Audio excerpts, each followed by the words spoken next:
Welcome to All Things Calm Sleep Stories. My name is Eleanor, and tonight I am going to read for you the story of The Nightingale and the Rose, written by Oscar Wilde.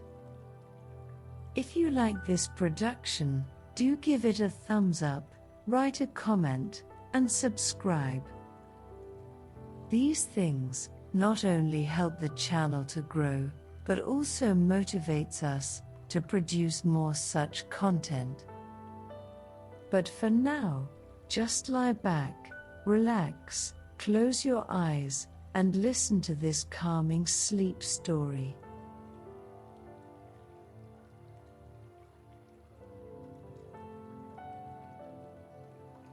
She said that she would dance with me if I brought her red roses, cried the young student.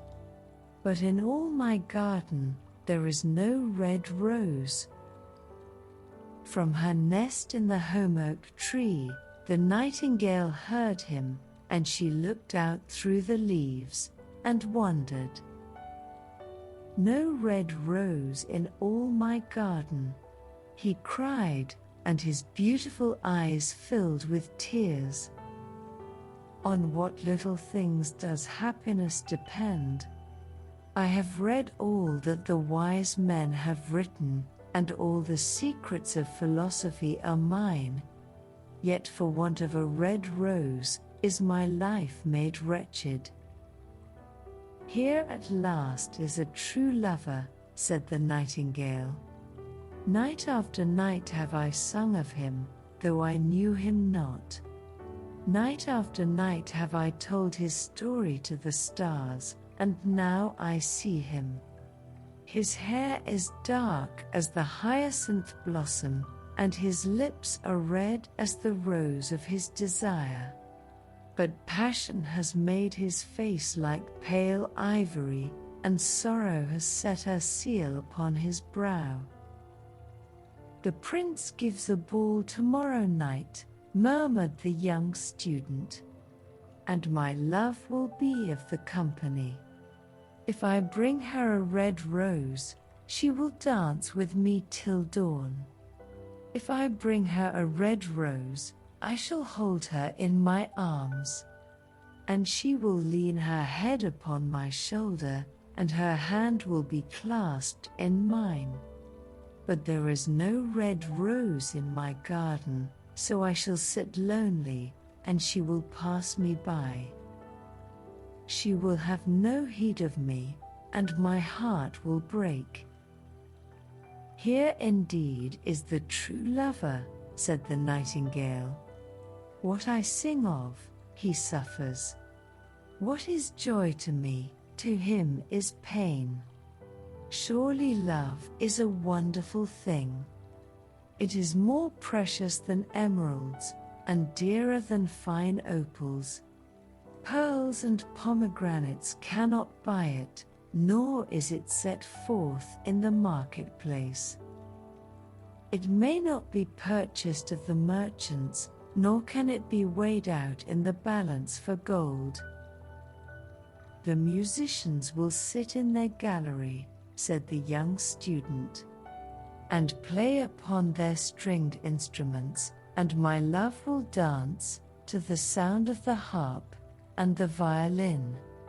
She will dance so lightly that her feet will not touch the floor, and the courtiers, in their gay dresses, will throng round her.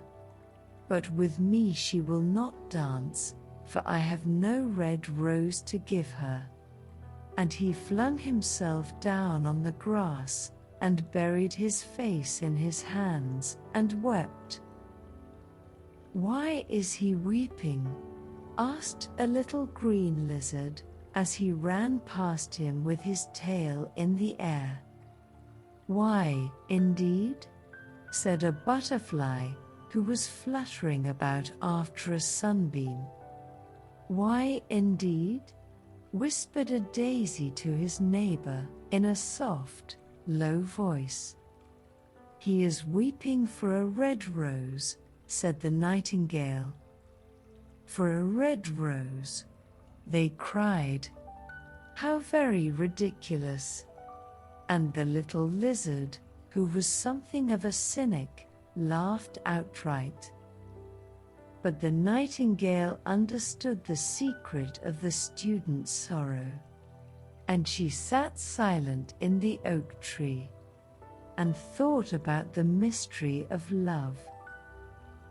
Suddenly, she spread her brown wings for flight and soared into the air. She passed through the grove like a shadow, and like a shadow, she sailed across the garden.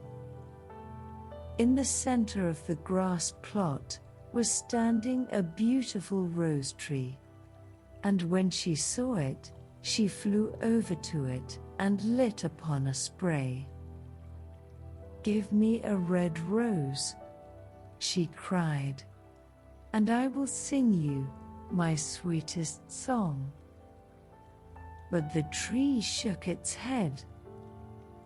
"My roses are white," it answered, "as white as the foam of the sea, and whiter than the snow upon the mountain. But go to my brother, who grows round the old sundial, and perhaps he will give you what you want." So the nightingale flew over to the rose tree that was growing round the old sundial. "Give me a red rose," she cried, "and I will sing you my sweetest song." But the tree shook its head. "My roses are yellow," it answered, "as yellow as the hair of the mermaiden who sits upon an amber throne, and yellower than the daffodil that blooms in the meadow. But go to my brother, who grows beneath the student's window, and perhaps he will give you what you want." So the nightingale flew over to the rose tree that was growing beneath the student's window. "Give me a red rose," she cried, "and I will sing you my sweetest song." But the tree shook its head. "My roses are red," it answered, "as red as the feet of the dove, and redder than the great fans of coral. But the winter has chilled my veins, and the frost has nipped my buds, and the storm has broken my branches, and I shall have no roses at all this year. One red rose is all I want," cried the nightingale. "Only one red rose. Is there no way by which I can get it?" "There is a way," answered the tree, "but it is so terrible that I dare not tell it to you." "Tell it to me," said the nightingale. "I am not afraid." "If you want a red rose," said the tree, "you must build it out of music by moonlight, and stain it with your own heart's blood. You must sing to me with your breast against a thorn. All night long you must sing to me, and the thorn must pierce your heart, and your life blood must flow into my veins and become mine. Death is a great price to pay for a red rose," cried the nightingale, "and life is very dear to all. It is pleasant to sit in the green wood and to watch the sun in his chariot of gold, and the moon in her chariot of pearl. Sweet is the scent of the hawthorn, and sweet are the bluebells that hide in the valley, and the heather that blows on the hill. Yet love is better than life, And what is the heart of a bird compared to the heart of a man? So she spread her brown wings for flight and soared into the air. She swept over the garden like a shadow, and like a shadow, she sailed through the grove. The young student was still lying on the grass where she had left him, and the tears were not yet dry in his beautiful eyes. "Be happy," cried the nightingale. "Be happy. You shall have your red rose. I will build it out of music by moonlight and stain it with my own heart's blood. All that I ask of you in return is that you will be a true lover. For love is wiser than philosophy. Flame-colored are his wings, and colored like flame is his body. His lips are sweet as honey, and his breath is like frankincense." The student looked up from the grass and listened, but he could not understand what the nightingale was saying to him, for he only knew the things that are written down in books. But the oak tree understood and felt sad, for he was very fond of the little nightingale who had built her nest in his branches. "Sing me one last song," he whispered. "I shall feel very lonely when you are gone." So the nightingale sang to the oak tree, and her voice was like water bubbling from a silver jar. When she had finished her song, the student got up and pulled a notebook and a lead pencil out of his pocket. "She has form," he said to himself as he walked away through the grove. "That cannot be denied to her. But has she got feeling? I am afraid not. In fact, she is like most artists. She is all style, without any sincerity. She would not sacrifice herself for others. She thinks merely of music, and everybody knows that the arts are selfish. Still, it must be admitted that she has some beautiful notes in her voice.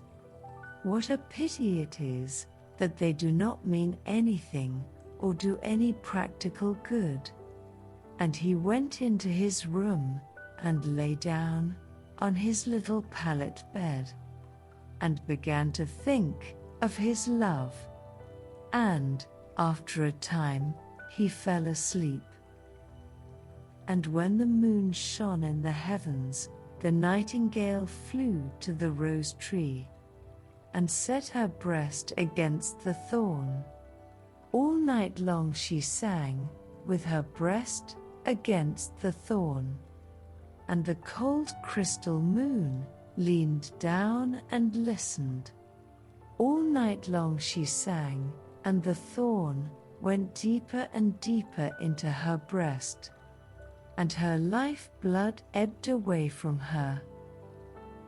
She sang first of the birth of love in the heart of a boy and a girl, and on the topmost spray of the rose tree there blossomed a marvelous rose, petal following petal, as song followed song. Pale was it, at first, as the mist that hangs over the river, pale as the feet of the morning, and silver as the wings of the dawn. As the shadow of a rose in a mirror of silver, as the shadow of a rose in a water pool, so was the rose that blossomed on the topmost spray of the tree. But the tree cried to the nightingale to press closer against the thorn. "Press closer, little nightingale," cried the tree, "or the day will come before the rose is finished." So the nightingale pressed closer against the thorn, and louder grew her song, for she sang of the birth of passion in the soul of a man and a maid. And a delicate flush of pink came into the leaves of the rose, like the flush in the face of the bridegroom when he kisses the lips of the bride. But the thorn had not yet reached her heart, so the rose's heart remained white. For only a nightingale's heart's blood can crimson the heart of a rose. And the tree cried to the nightingale to press closer against the thorn. "Press closer, little nightingale," cried the tree, "or the day will come before the rose is finished." So the nightingale pressed closer against the thorn, and the thorn touched her heart, and a fierce pang of pain shot through her.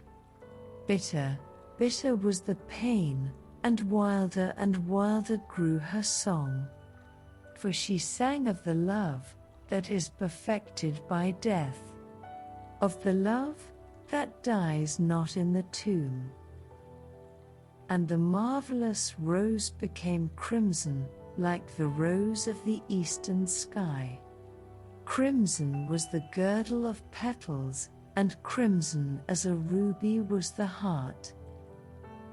But the nightingale's voice grew fainter, and her little wings began to beat, and a film came over her eyes. Fainter and fainter grew her song, and she felt something choking her in her throat. Then she gave one last burst of music.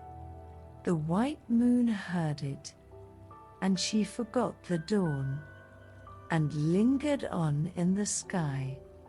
The red rose heard it, and it trembled all over with ecstasy, and opened its petals to the cold morning air. Echo bore it to her purple cavern in the hills, and woke the sleeping shepherds from their dreams. It floated through the reeds of the river, and they carried its message to the sea. "Look, look," cried the tree, "the rose is finished now." But the nightingale made no answer, for she was lying dead in the long grass, with the thorn in her heart. And at noon, the student opened his window and looked out. "Why, what a wonderful piece of luck!" he cried.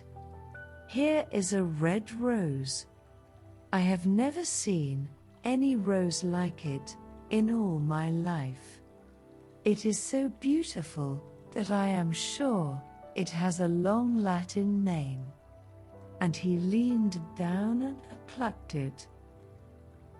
Then he put on his hat and ran up to the professor's house with the rose in his hand. The daughter of the professor was sitting in the doorway, winding blue silk on a reel, and her little dog was lying at her feet. "You said that you would dance with me if I brought you a red rose," cried the student. "Here is the reddest rose in all the world.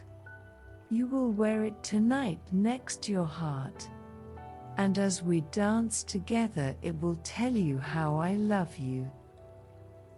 But the girl frowned. "I am afraid it will not go with my dress," she answered. "And, besides, the chamberlain's nephew has sent me some real jewels, and everybody knows that jewels cost far more than flowers. Well, upon my word, you are very ungrateful, said the student angrily, and he threw the rose into the street, where it fell into the gutter, and a cartwheel went over it. Ungrateful, said the girl. I tell you what, you are very rude. And, after all, who are you? Only a student.